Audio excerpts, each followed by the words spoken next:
Hey guys, what's going on? So, as promised, we have training to get done, right? And so, today I want to teach you guys on what it means to have your own virtual summit. My goodness, 20 some odd summits later, it is such an honor to be teaching you this real quick, short training. You're going to be like, Leslie, it doesn't take like 2 weeks to put it together? The answer is no. I want you guys launching your virtual summits and having amazing speakers share your platform the following week after our summit is done. So let's get started. The first thing that I decide on and I really do pray about is, God, what are the colors and what is the title? You may say, Leslie, what? Colors and title? Yeah, that's actually what usually God brings to me first is the colors and the title. When he brought me the Women of Liberty Virtual Summit, we were playing around with the July 4th holiday, how far we wanted to take this out, what season we wanted to capitalize on. So with July 4th, traditional colors being red, white, and blue, we figured why not capitalize on that and use the American flag. Women of Liberty fell right into the words that are usually traditionally around July 4th: liberty, freedom, fireworks. And so we wanted it to be something impactful, but something that was really going to carry out the spirit of July 4th long after the 4th was over. So God gave me the Women of Liberty Virtual Summit. I knew that I wanted to capitalize on women because that's who I serve. So did you catch all that? So with the title, not only did I rope in relevant words that were pretty significant to an upcoming holiday, but I also was able to wrap in and call in the people that I serve, which is women. Now, once you figure out your title, I would say put that as number one. Now, you might want to play around with your title. You may even want to get a focus group, let them see what the title is to make sure that everyone understands what you're talking about. See, one thing that wasn't confusing was women and liberty. I'm not really big into fluff words or pretty long words or sometimes words that I made up because oftentimes your network may not quite understand what you're talking about. Or better yet, people who don't know you at all have to be able to identify with the words that you choose. So it's worth taking a moment, praying about your title, and figuring out, is that title going to be something that people can understand quickly and respond to? The next thing I do, I want to go ahead and share my screen. After I figure out exactly what is it that I want to do, I'll go ahead and start my Facebook page. I'll also go ahead and start a closed Facebook group. So if you guys see here, there's two separate groups. I do this religiously. I'm a huge communicator. I am big on making sure that people are overly communicated with, right? So the first thing I'll do is launch my event page. And you'll know that it's the event page versus a fan page or a group because Facebook will ask you, do you want to create an event? Usually you can go to the events tab and it'll walk you right through what it means to add your graphics, your images, and even now your ticket link. Guys, you can even go live on your event page. Okay, so the first thing I'll do is set up my event page. The second thing that I do is religiously, I will set up a closed group. In this closed group is actually where you're viewing this video now. There's a closed group that was created for all of our speakers, and this is kind of our behind the scenes, our backstage, if you will. This is where I'm communicating with all of my speakers, participants, and trainers. They're getting inside tips. They might be getting updated information on scheduling their interview, where to go for their interviews, even down what to wear. I have a VIP day coming up in October, and there's a closed group for even them. We're getting dressed and we're getting ready and we're picking colors and we're trying to figure out what do we want to portray for the fall. So in this back office, in this closed group, you can actually go to groups and create a group. You want to make sure it's closed so that it's not readily searchable from other individuals. Add all of your speakers to that group. I highly recommend that you do a welcome video welcoming your speakers and even your vendors if you're doing a live event, but you want to send them a welcome video. That way, as soon as they get in there, there's something already there from you to them. It's nothing that you have to worry about on demand. They'll go ahead and watch that video the very next day, or maybe for some of them right away, and they'll automatically know what's to be expected, right? So let's walk through the event page first. It's one of the very first things I created. Now, you'll notice that this graphic I chose was very simple. Why? Because people are being mandated with graphics and images for July 4th. I didn't want them to have something that was complicated with 50,000 images on it and graphics. I'm really basic and really simple because at the end of the day, the people who follow me, care about the information and less about the graphics. So the graphic that we chose, you'll see here, is just a beautiful flag. Guys, this free graphic I did in Canva, canva.com. You go there and can create your own flyers, your own graphics, your own postcards, your own brochures. It's an amazing, brilliant platform, and most of the graphics are free. So I chose the free image, and it literally will allow you to type right over the graphic. So here we are, Women of Liberty Virtual Summit. When you click down, Facebook will actually walk you through most of what you see here. Many of you are already familiar on how to set up an event page, and if not, you can always Google it, which will send you back to Facebook, and you'll get a YouTube tutorial to walk you through all of this information. But Facebook asks you, what is the date of your event? Do you want it to be public or private? Now, this is really important. Sometimes people will put out Facebook pages, and when you go to share it, it doesn't provide a live link. The link that you're sharing right now with your friends, family, and loved ones to participate in our virtual summit is this URL up here, the one that I've just highlighted. You literally can right-click, copy, paste, and shoot this out in all shapes and formats, guys. You can put this in email copy. You can put this in your sales copy for Messenger. And what it does is it brings people right back to our Facebook page. You always want to include the links, the ticket links, in your pages and in your sales copy when you're sending it out to individuals. So you'll notice here that our event has July 10th at 7 p.m. That is officially when the videos will go ahead and start being uploaded for the evening. People will be able to start watching anywhere from 7 o'clock, literally on to the very next day. With our virtual summits, we do not take the videos down, but what we do is we will pin the video to the very top here in this bar here, where it says, write something. Videos are loaded here. As our summit continues, videos will get pinned to the very top of all the different posts that are being featured on this page. As people watch, you'll get notifications here where the little bell is for Facebook. That's how you know somebody's on our page watching the videos. So with each video, you can actually upload that URL, that same scrambled letters and numbers. Each of your videos, especially if you record them in Zoom, you'll be provided with a scrambled link just like this. Now you could always take this link and put it into bit.ly, which is a shortener for longer URLs. Once we'll upload it here, we'll literally have that scrambled message here and the video will show up here. People will get an opportunity to watch it right on the Facebook page. In my opinion, keep it simple. The moment you start sending people to 14 different landing pages, people actually get really frustrated when they've signed up for something to support you, but then can't find you. So I'm really happy that these speakers, you guys, actually decided to have the videos loaded on here. Something else that you can also do to make sure that engagement stays up when you're doing your virtual summits is you can create a poll. I love this feature. It's actually fairly new to Facebook. And you can ask people, what do they think? But most importantly, you can ask, have you watched the videos of the speakers yet? Or who was your favorite speaker? You can also now go live on the event page.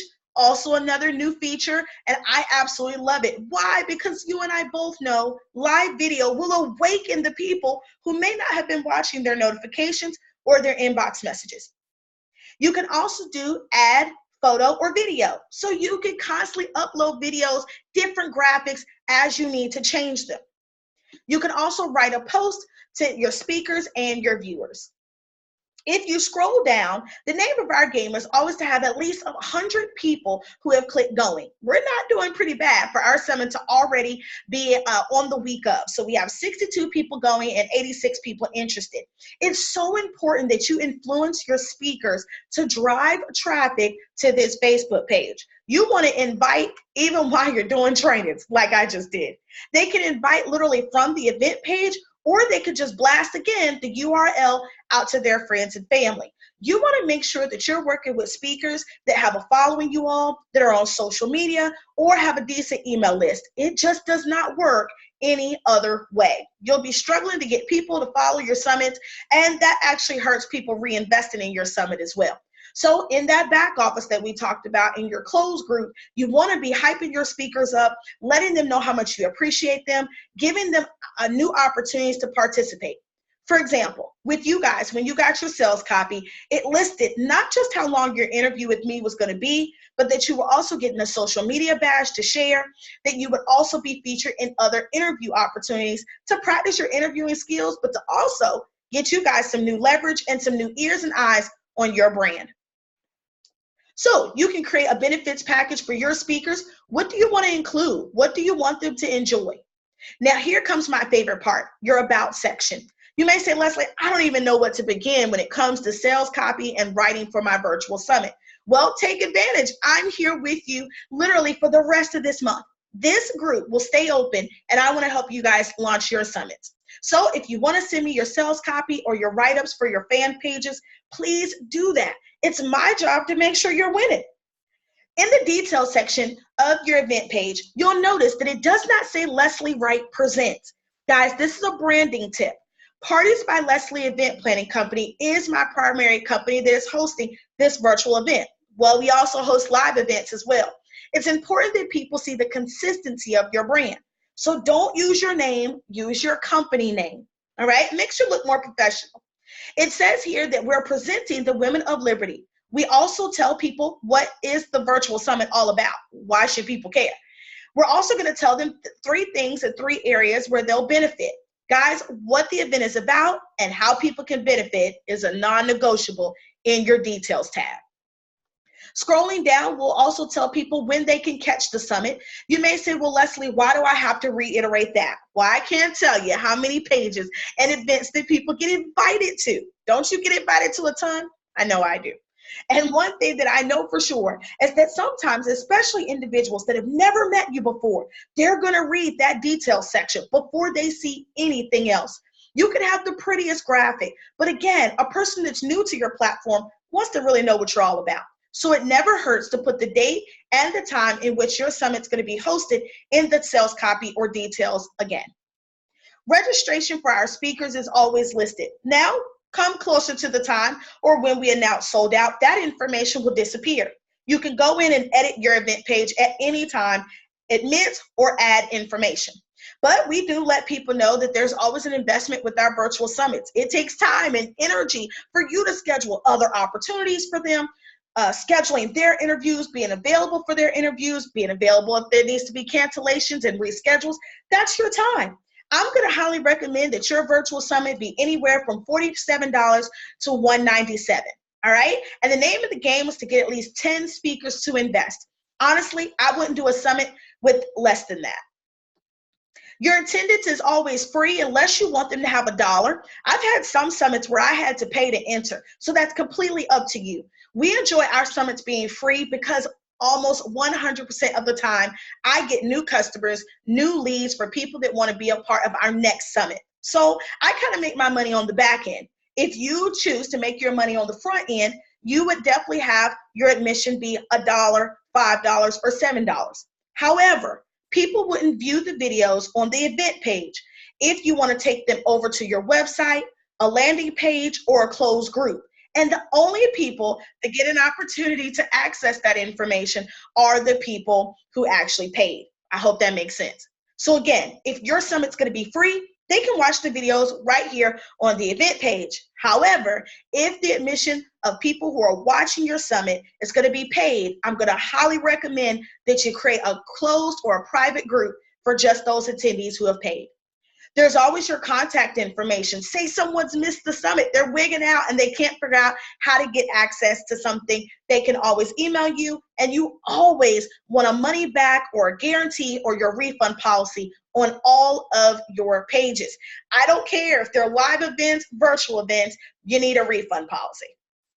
Down here is where you'll simply see where some of our speakers, you might see yourself, have already started posting and educating people on what to look forward to. And then your event page will always show you who's been in the latest discussions, topics, and posts. So first things first is securing your speakers. You don't have a virtual summit until you get some amazing experts. And hey, if you want to ask me to be a part of your summit, I would love to be a part, of course, if time permits. But you want to make sure that you have your best experts. These need to be people who are fluent in what they know. They are able to articulate it well. You want people that are used to being interviewed or being on radio or some form of media. It's going to make your platform and your summit look way better. Scrolling back up on the discussion tab, as you guys are building your summit, if no one else is posted on that event page, you make sure that you're posting. You got to make sure that you're keeping engaged. You're letting people know what your speakers are doing. Anytime that you get an opportunity outside of the summit for your speakers to be featured, you always want to let your public know. You want to be able to show leverage that these are speakers that people should know about. And not just you think that, but someone else does too. So for example, we did an interview with LaTanya Knox. Everyone who was invited to be a part of that interview was featured. But we want the general public to know what we're doing as well. We want them to know that we publicized this summit. I think that's such an important thing that many people missed. You know, one of the biggest questions that I get is, how was this summit advertised? I love showing proof, guys. You got to show proof that you put this summit out, that you did your best in making sure that people knew about it. LaTanya Knox is all the way in South Carolina, I believe. And then we just had another interview with one of our fellow hosts, Anissa, who is also out of state. She's not in North Carolina with me. So we made sure to reach far and wide, and there's way more other opportunities coming down the pipeline because you guys, because your speakers decide to say yes to be on your platform. Now, we always tell our speakers to go ahead and please do your videos, upload them, let the public know who you are. I'm going to highly suggest that you tell your speakers to do the same. Go ahead and post some information about who they are. People want to know why in the world should they pay attention to those beautiful ladies that you have secured for your speakers. You always want to post your goal and where you guys are at in the event. So if you notice, our goal is 500 speakers by July 10th, but that takes everybody doing it. So please don't take on that plight all by yourself. I always will introduce myself as the moderator so that people know who is the person that's in all of these shots and interviews. Make sure you do the same. It's your work and you should be credited. The next thing I wanted to show you guys is our back office. I call it the back office. You always want to have a back office. And this is, again, a closed group. And this is where you're going to house all of your speakers. This is where all the communication goes. If there's a glitch in technology, if you can't get one of them on the phone, any scheduling things. And so you guys will see your faces here. And also, if somebody can't make something, this is all conversation that's happening away from the general public. I'm going to highly recommend that you do a closed group or maybe even a conference call with your speakers. Get them revved up, get them excited about the opportunity. Help them understand that it is not just on you for the summit to be successful, but it is a joint venture. All right?